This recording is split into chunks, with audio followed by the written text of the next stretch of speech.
wassalamu ala rasulillah wa ala alihi washabihi man tabi'ahu wa ba'du. Oke. Kita lanjutkan masih peta konsep pelajaran kitab Jurumiyah gitu ya, peta konsep pelajaran kitab Jurumiyah. Nah, sehingga ketika nanti kita mengkaji kitab itu ya, kita sudah memiliki gambaran secara umum tentang kitab tersebut ya. Oke. Di pertemuan yang lalu kita sudah membahas tentang kalam ya, tentang kalam. Apa itu kalam? Kalam itu kalau bahasa kita kalimat lah ya, kalimat sempurna ya, atau omongan ya. Dan setiap struktur yang namanya susun dari unsur-unsur bentuknya ya. Dan kemarin sudah dibahas unsur-unsur pembentuk kalam ya. Unsur-unsur pembentuk kalam itu jika dilihat dari jenis ya, jika dilihat dari jenisnya itu dikategorikan menjadi 3 kalimat isim ya. Yang kedua, yang ketiga harap ya. Ya. Kalimat isim, lafaz atau setiap kalimat, setiap kata yang memiliki makna sendiri ya, memiliki makna sendiri, dapat berdiri sendiri dan tidak disertai waktu. Nah, sedangkan fiil adalah lafaz, kata atau kalimat dalam bahasa Arab yang memiliki makna sendiri ya, dapat berdiri kemudian disertai dengan pengertian waktu. Jadi itu bedanya isim dengan fiil itu dalam bahasa Arab adalah dari sisi kandungan makna ya, dari sisi kandungan waktu. Nah, dari sisi kandungan makna waktu. Jadi kalau misalkan sekarang kita tambah sedikit makna ya. Jadi isim dalam ditutup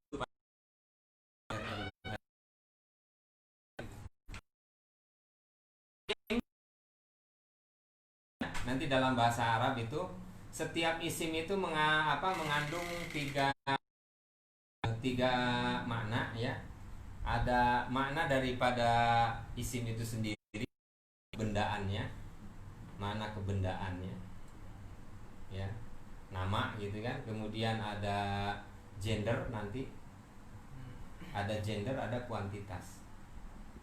Ini uniknya bahasa Arab ya, ini uniknya bahasa Arab. Jadi setiap isim, contoh misalkan alimun, ini jelas isim ya, alimun ini jelas isim. Kenapa? Cirinya ada tanwin gitu ya, ciri fisiknya ini ada tanwin. Nah, alimun ini ada 3 makna. Yang pertama ya makna kebendaannya. Alim itu artinya orang berilmu, ya kan? Orang berilmu, orang yang berilmu. Nah, kemudian dia punya gender juga ini. Ini sudah mengandung gender. Kalau bentuknya seperti ini, formatnya seperti ini, berarti ini laki. Ya, ini laki. Beda nanti kalau perempuan itu ada misalkan jadi alimah. Nah, ini jadi gendernya jadi berbeda. Jadi ada makna kebendaannya ya, tadi maknanya artinya orang berilmu ya. Kemudian gendernya ini laki-laki. Nah, kuantitasnya tunggal. Jadi ini makna lengkapnya itu adalah seorang lelaki yang berilmu. Jadi panjang itulah mungkin ya, dalam bahasa Arab kata itu disebutnya kalimah ya. Kata itu diistilahkan dengan apa? Kalimah. Karena kalau dalam bahasa kita yang namanya kalimah itu rangkaian kata ya, rangkaian kata bermakna. Jadi ini kalau kita terjemahkan menjadi apa? Seorang lelaki yang berilmu. Gak ada pengertian waktunya, Nah, beda dengan fiil ya. Nah, kalau fiil ini juga ada 3 kandungan makna. Yang pertama adalah makna perbuatan peristiwa ya, perbuatan peristiwa ya. Kemudian anta ini fiil, cirinya apa? Cirinya wazan. Gitu kan, kemarin terangkan ya. Didahulukan itu sifatnya kondisional ya, kadang-kadang ada gitu kan. Tetapi kalau wazan ya, kalau wazan fiil, nah itu ya mungkin hampir 100% lah ya, hampir 100% fiil-fiil itu memiliki wazan, kecuali fiil-fiil jamid ya, fiil-fiil yang tidak bisa ditasrif seperti kata laisa. Nah ini laisa fiil tapi tidak bisa ditasrif, maka ini tidak memiliki wazan ya, tidak memiliki wazan. Adapun fiil-fiil yang bisa ditasrif nanti ada wazannya ya, seperti sudah Anda terangkan kemarin sepintas, ada fa'ala, fa'ila, fa'ula, fa'ala, fa'ala, af'ala. Nah ini an'ama, asalnya ini an'ama, berarti an'ama, asalnya gitu, an'ama berarti wazan ala, berarti ini fiil ya, fiilnya fiil madhi ya kan. Kalau formatnya seperti ini berarti fiil madhi. Nah kita lihat, nah ya ini an'amta nih. Ada makna peristiwa atau perbuatan. An'ama itu artinya memberi nikmat, memberi nikmat ya. Ada pengertian waktu, ini madi berarti sudah ya. Kemudian ada kata ganti pelakunya. Nah ini tak, di sini ada singkatan dari anta ya, tak di sini singkatan dari anta, berarti engkau. Jadi lengkap, an'amta, engkau sudah memberi nikmat. Nah ini kandungan makna pertama, ini kandungan waktunya, ini kandungan pelaku. Itu selalu di dalam bahasa Arab seperti itu. Makanya disebutnya jawami'ul kalim. Kata Nabi, uti itu jawami al kalim. Aku diberi jawami al kalim. Apa itu jawami al kalim? Lapad-lapad singkat, maknanya luas ya. Alimun, satu lapad tapi maknanya 3 ya kan. An'amta, satu lapad, satu kali ngomong lah, satu kali ucapan. An'amta ini ada 3 makna ya, masya Allah ya. Nah ini perbedaan antara isim dengan fiil ya. Jadi bedanya di sini waktu ya. Adapun ini nih mirip-mirip lah ya, ini kebendaan peristiwa ya, sama aja, karena kalau di sini dari kata alimatnya mengetahui ya, dengan seperti peristiwa, seperti perbuatan, mengetahui. Ada mirip-mirip. Ini mirip ya. Ini samalah agak mirip nih dari sisi makna. Kemudian apalagi yang ini gender dengan pelaku ya, mirip-mirip. Nah yang nggak ada ini ya, paham ya? Oke. Nah itu jadi pengertian isim dan fiil. Kemudian ciri-cirinya kemarin sudah dibahas. Kemudian kita sudah berpindah kemarin ke pembahasan tentang ketentuan i'rab, yang ini tidak didapati dalam tata bahasa Indonesia ya. Dalam aturan tata bahasa Indonesia, bab i'rab ini tidak didapati. Apa pengertian i'rab kemarin? Perubahan akhiran kata ya, perubahan akhiran kalimat atau perubahan akhiran kata karena amil. Kemarin amil sudah dijelaskan ya. Nah kemarin baru amil yang bersifat lafad, lafzi, amil lafzi namanya ya. Jadi kemarin itu amil yang berupa lafad. Nah kemarin juga sudah diterangkan hubungan antara ketiga jenis kata tadi ya, ketiga jenis kata isim, fiil, harf dengan hukum i'rab ya, dengan hukum i'rab. Kemarin Anda jelaskan kata-kata itu ada yang dapat menerima hukum i'rab, ada yang enggak ya kan. Nah kemudian dari ketiga kelompok ini secara global isim hampir hukum i'rab. Untuk fiil hanya fiil mudhari, harf tidak menerima hukum i'rab. Nah tidak menerima hukum i'rab disebutnya mabni, yang menerima disebutnya mu'rab gitu ya. Jadi nanti kalimah itu bisa dibagi 2 berarti kan. Kalimah itu kalau dari sisi apakah dia dapat menerima ya, min haitsu qabuli ya, dari sisi apakah dia menerima hukum i'rab Ya, berarti terbagi jadi berapa? Di dua, ya. Jadi kalimat min haitsu qabulil i'rab, ya, kalimat dari sisi dia dapat menerima i'rab atau tidak itu terbagi dua. Yang pertama adalah al-mu'rabat, al-mu'rab, yang kedua adalah al-mabni. Gitu ya. Nanti antum gak usah nulis sekarang karena nanti diputar ulang. Mudah-mudahan nggak error. Error nggak kan ya? Belum. Nah gitu ya. Udah kemarin udah dibahas ya. Yang mu'rab itu mayoritas isim sama fi'il mudhari. Kalau di fi'il mudhari. Yang mabni itu semua haraf, sedikit isim, fi'il madi dan fi'il amr. Gitu aja ya. Fi'il amr. Semua haraf mabni. Kemudian sebagian kecil isim, itu sudah disebutkan kemarin, domir dan seterusnya. Kemudian fi'il madi dan fi'il amr. Kalau yang mu'rab hampir 100% isim ditambah fi'il mudhari. Ya, nanti fi'il mudhari juga nggak utuh. Gitu. Jadi karena mungkin fi'il itu ya pada dasarnya fi'il itu lebih cenderung mabni ya. Kalau isim lebih cenderung mu'rab. Nah, ini istilah ya. Mu'rab, istilah mabni. Ini sudah terangkan semua kemarin. Nah, kemudian dari definisi i'rab, bahwa i'rab itu adalah perubahan akhir kata, perubahan akhir kalimat karena pengaruh amil. Amil kemarin sudah diterangkan, ada amil yang khusus masuk ke isim ya. Ada amil yang khusus masuk ke fi'il. Yang masuk fi'il seperti qad, saufa, lam, lan kemarin ya. Nah, kemudian dengan fungsi-fungsi kalimat yang mengharuskan adanya hukum i'rab. Ya, fungsi-fungsi kalimat yang mengharuskan adanya hukum i'rab. Nah, kemarin secara garis besar sudah diterangkan, ya. Fungsi-fungsi kalimat kalau dalam bahasa Indonesia dan dalam bahasa apapun sama, nanti di bahasa Arab juga sama, ya.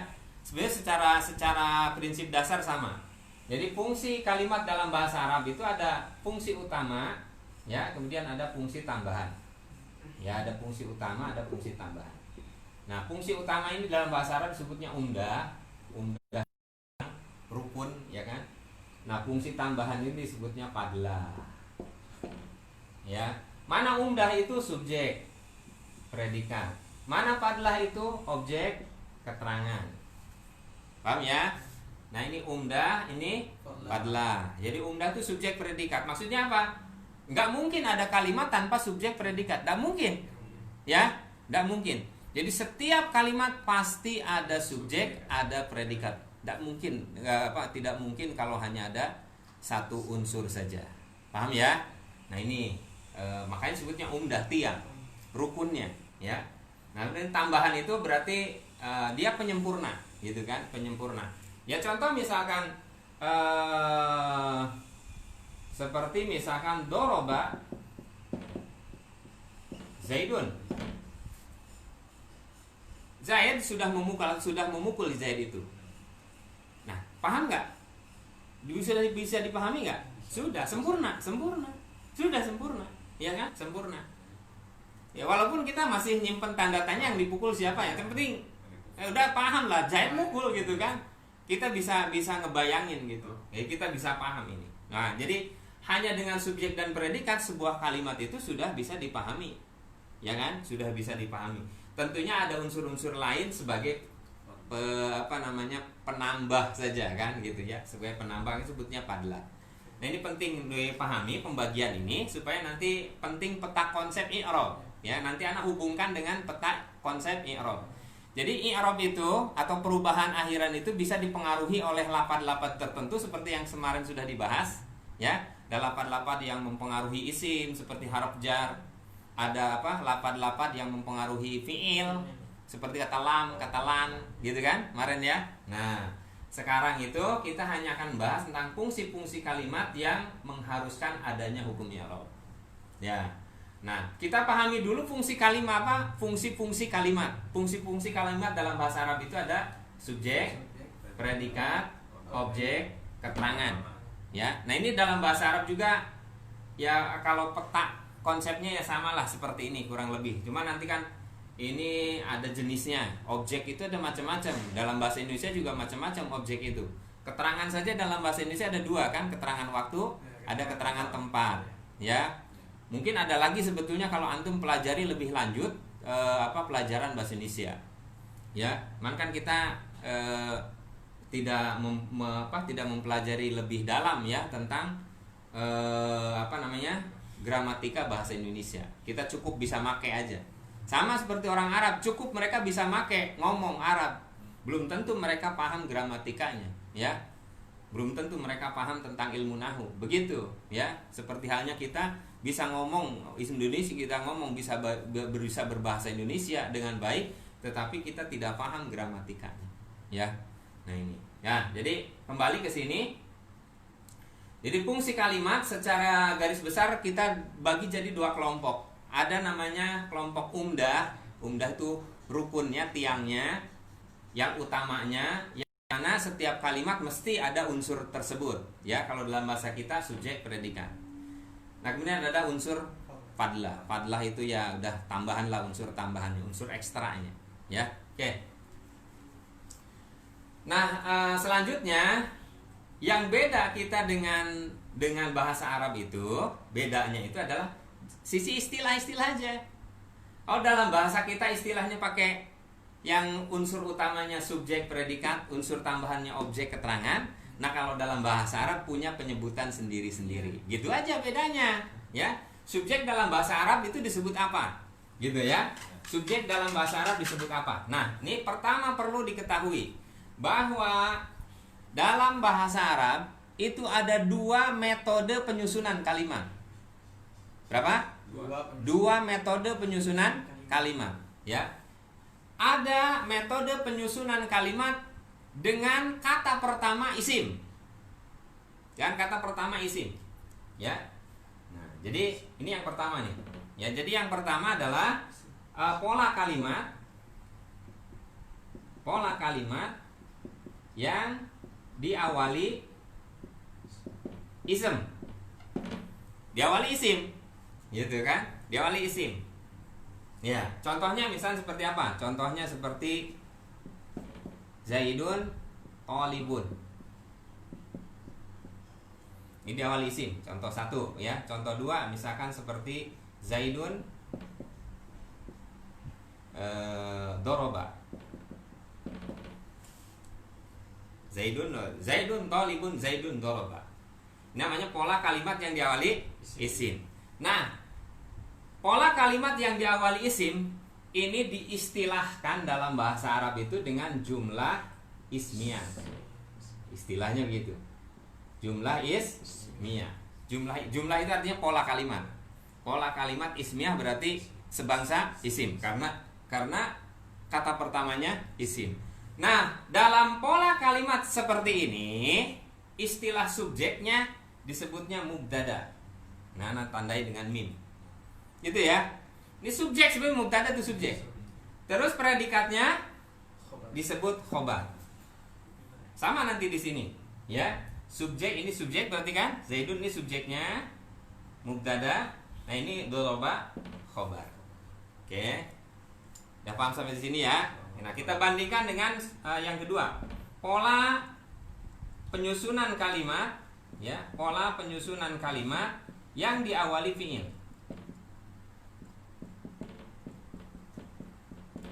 Pola kalimat yang diawali fi'il. Jadi kalimat pertamanya fi'il. Nah, di dalam bahasa Arab disebutnya dengan jumlah fi'liyah. Ya, contoh misalnya seperti doroba Zaidun. Contoh yang kedua, duriba Zaidun.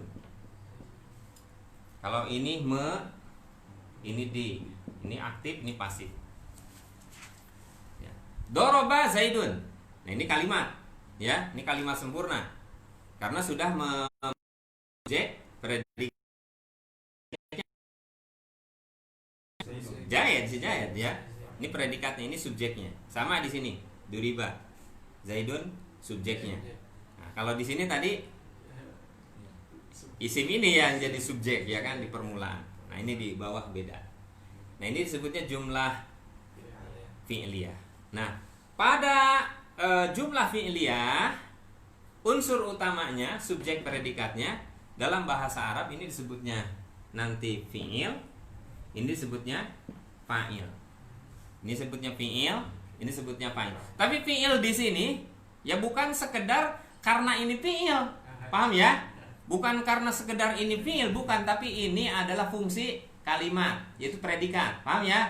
Jadi dibedakan. Kalau misalnya kita bicara fi'il secara umum, berarti kita bicara fi'il sejenis kata, ya kan? Sejenis kalimat. Tapi kalau kita bicara fi'il dalam struktur kalimat seperti ini, maka fi'il di situ adalah fungsi kalimat atau dalam bahasa kitanya predikat. Ya, paham ya? Paham ya? Ini harus paham betul nih konsep gini, ya. Nah, ini jadi nanti kita nerjemahinnya jangan fi'il kata kerja, nyebutnya perbuatan, gitu kan? Ini pelaku. Kan enak, ya kan? Ini perbuatan, ini pelaku. Kalau fi'il yang tadi bolehlah kita katakan kata kerja kalau yang tadi gitu kan. Kalau ini bukan sekedar kata kerja, tapi ini perbuatannya, ini pelakunya. Gitu ya. Sama nanti di sini fi'il, cuman ini pasif. Ini bentuk pasif, nanti kita ajarkan bentuk pasif ya. Kalau normal seperti ini, fa'ala, ila itu udah pasif gitu ya. Jadi fi'il, nah ini namanya naibul fa'il. Anak tandain begini, nafa. Naibul fa'il, kalau ini fa'il. Ini fi'il. Ya. Jadi saya lagi fungsi kalimat dalam bahasa apapun secara umum ya seperti ini. Yang pokoknya subjek predikat. Kita istilahkan yang subjek predikat. Yang tambahannya ini. Oke. Nah, ini sudah dipahami ya konsep ini. Nah, selanjutnya subjek dan subjek predikat objek keterangan dalam bahasa Arab punya istilah apa? Misal. Nah, maka jawabannya kita rinci, yaitu bahwa harus diketahui dalam bahasa Arab, orang Arab itu kalau ngomong nyusun kalimatnya ada dua metode. Metode yang pertama dengan mendahulukan isim, maka disebutlah jumlah ismiyah, ya. Nah, dalam pola penyusunan jumlah ismiyah ini subjek disebutnya mubtada. Dia biasa di depan. Ya, dia isim di depan. Ya. Kemudian predikatnya disebut khobar.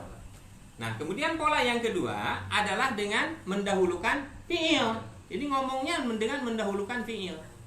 Nah, kalau di Indonesia itu zaman Londo dulu. Zaman Belanda itu kan kamu jahat orang-orang, kan gitu ya. Nah, gitu. Jahat orang-orang. Dahulukan fi'ilnya.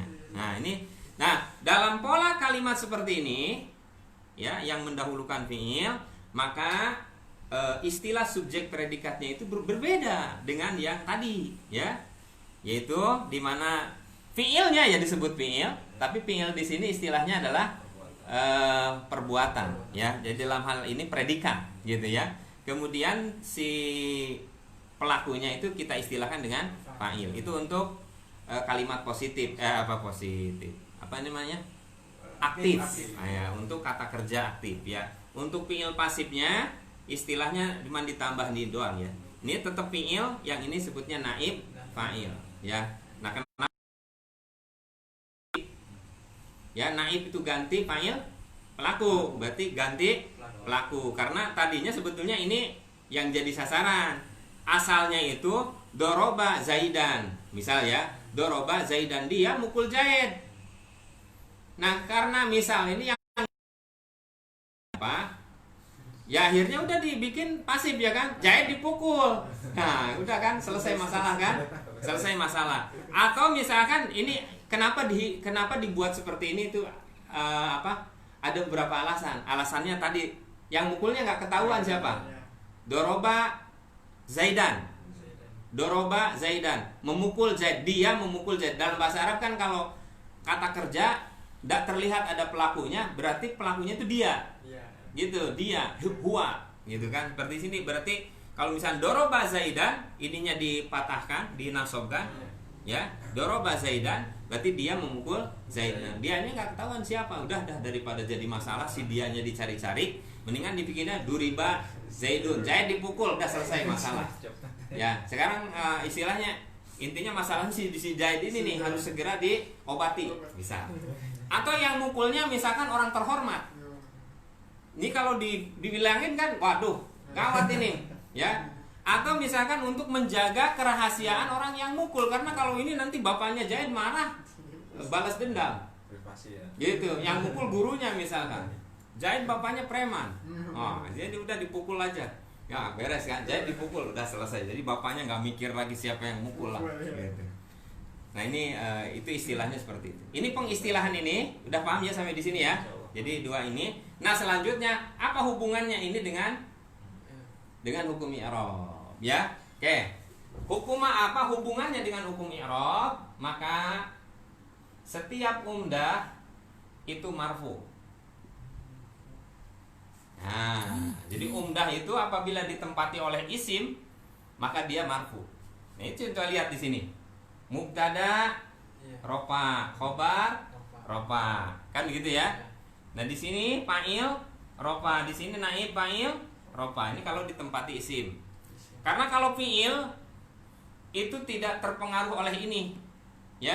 Jadi fi'il itu tapi fi'il mudhari ya. Fi'il itu juga hanya fi'il mudhari. Fi'il mudhari itu perubahan akhirnya itu hanya terpengaruh oleh lafaz. Oleh lafaz yang kemarin contohnya lam, lan gitu dan lain nanti banyak ya. Nanti akan disebutkan.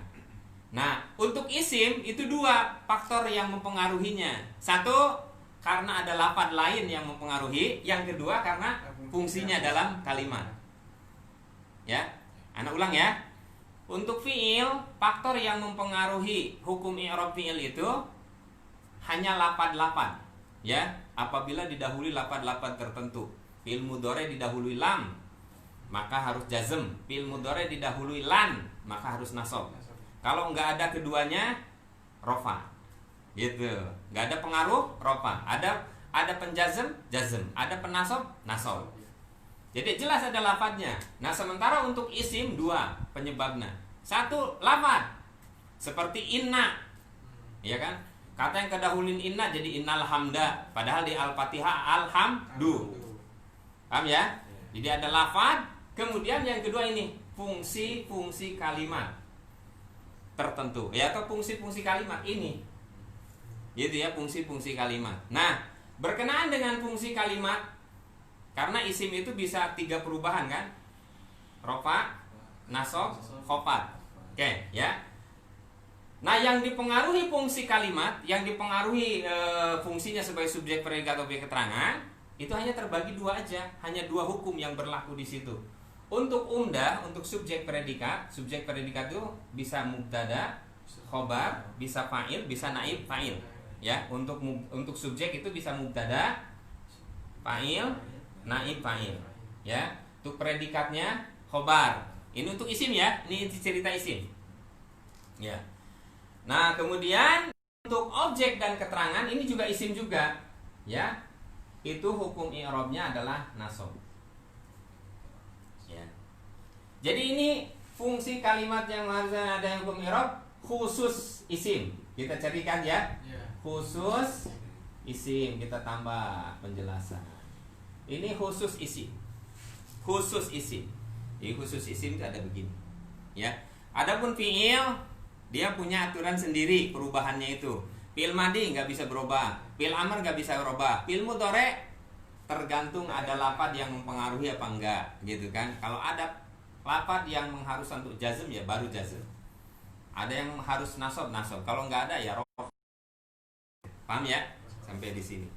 Nah ini. Nah selanjutnya nanti kalau antum sudah paham seperti itu di dalam kitab Jurumiyah, berarti ini anak hapus ya. Oke. Dalam kitab Jurumiyah itu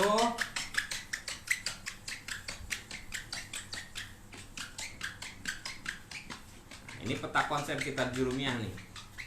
Jadi kalau misalkan ini anak daurahkan itu sebetulnya cukup beberapa jam, ya peta konsepnya. Nah setelah antum paham konsep seperti itu, paham tentang amil tadi, ada yang disebabkan karena lafaz tertentu, ada yang disebabkan karena fungsi kalimat. Ya, maka selanjutnya di dalam kitab Jurumiyah itu barulah dijelaskan tentang fungsi-fungsi kalimat. Ya, fungsi-fungsi kalimat. Ini untuk isim dulu ya, ini untuk isim. Karena fungsi kalimat ini hanya berlaku pada isim. Ya. Fungsi-fungsi kalimat yang harus rofa, nasab, khofat. Nah, nanti penjelasannya seperti itu. Ya, dimulai dari bab al-marfu'atul asma, al-marfu'atul asma atau marfu'atul asma. marfu'atul asma. Marfu'atul asma itu artinya isim-isim yang harus dirofakan. Tapi yang dimaksud di sini adalah fungsi-fungsi kalimat yang harus dirofakan, gitu ya. Fungsi-fungsi kalimat yang apabila ditempati isim maka isim tersebut harus rofa, gitu, paham ya?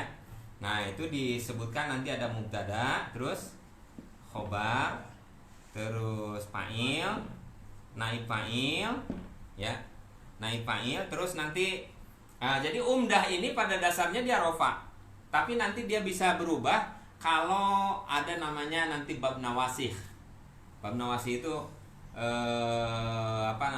yang menghapus hukum mubtada khobar nanti. Jadi mubtada khobar itu pada dasarnya rofa, tapi kalau misalnya ada kata tertentu seperti kana, seperti kata inna, gitu kan, maka dia hukum i'rabnya berubah. Cuman secara umum begini, ya. Jadi yang rofa itu mubtada, khobar, fa'il, naib fa'il, ya. Naib fa'il ini yang pokoknya nih. Kemudian yang cabangnya itu isim kana khobar isim kana, ya betul, isim kana, kemudian khobar inna, dan yang terakhir itu nanti ada unsur tawabi. Ya, tawabi, unsur tawabi itu unsur-unsur pengiring, nanti kita akan khusus bahas itu, ya. Jadi intinya gini. Nanti di jurumiyah itu ada bab pembahasan tentang fungsi kalimat apa saja yang harus rofa, yang harus akhirannya harus rofa. Nah itu disebutkan ada 7, mubtada, khobar, fa'il, naib fa'il, isim kana, khobar ina, dan satu lagi kelompok tawabi. Nanti akan anda terangkan tawabi. Kemudian yang nasob. Nasob itu apa aja? Dimulai dari maf'ul bih. Judulnya jadi mansubatul asma. Mansubatul asma. Diawali dari maf'ul bih. Maf'ul bih. Ya, terus apa lagi? Ada maf'ul fi, keterangan tempat, ya, keterangan waktu. Ada maf'ul mutlak, ada banyak, ada 15. Nah kalau anda disuruh ngurutin satu-satu secara urut malah nggak ingat, ya. Cuman konsep seperti ini, ada 15, ya. Nah kemudian yang khofad nanti, yang khofad. Nah khofad ini harus khofadnya suatu isim itu bukan karena fungsi kalimat. Harus khofadnya suatu isim itu karena lafadz yang lain, ya. Jadi harus khofadnya isim itu karena lafadz yang lain, bukan karena fungsinya dalam kalimat. Misal karena didahului harfun jar, gitu ya. Karena didahului harfun jar, 1, 2 aja penyebabnya. Ya, yang pertama jar, jarun, karena ada yang menjarkan, 1. Yang kedua karena mudhof. Nah, karena mudhof, 2 aja penyebabnya, ya. Contoh misalkan minal lohi. Contohnya lagi kitabul lohi. Ini sama-sama khofad. Yang pertama pengaruh min, yang kedua karena pengaruh mudhof. Ya, karena digabungkan dengan kata yang lain. Nah, tinggal nanti yang kita pelajari itu syarat-syarat jadi idhofat, ya. Syarat-syaratnya aja nanti, rinciannya seperti itu. Nah, ini globalnya seperti ini, ya. Untuk isim. Untuk isim. Ya, untuk isim. Jadi sekali lagi, amil untuk terjadinya perubahan akhiran isim itu ada 2 kelompok. Kelompok pertama kelompok lapan. Ya, kelompok lapan. Kelompok lapan. Ya. Nah, contohnya seperti ini, jar. Ya, ini kan lapan-lapan yang mempengaruhi isim sehingga harus khofad, gitu ya. Kemudian ada inna sehingga harus nasob misalkan. Ya, ada kana dan sebagainya. Nah, kemudian yang kedua ini yang paling banyak sebetulnya, ya, atau yang paling agak sulit itu ya di sini nih, agak ya sulit-sulit enggak sih, ya, ngeri-ngeri sedap lah, gitu. Nah ini ya, ada konsep ini udah dipahami ya. Nah tinggal sekarang apa yang menyebabkan fi'il mudhari itu jadi berubah akhirannya, ya kan? Apa yang menyebabkan untuk fi'il ya, ini untuk fi'il.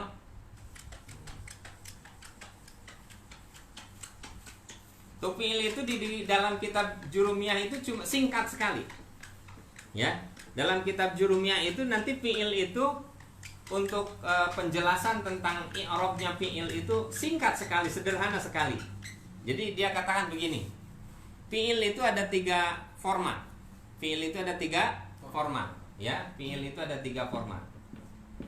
Ya, 1 madhi, 2 mudhari, 3 Amr. Ya. Gitu. Madi dan Amr tetap. Gitu, nggak ada perubahan. Mudhari ini bisa rofa, nasab, kemudian dia jazm. Gitu. Nah, terus di sana dijelaskan secara sederhana. Fi'il mudhari itu dia akan tetap rofa selama tidak kemasukan penasab atau penjazm. Gitu. Jadi gitu doang. Kan sederhana. Artinya gimana?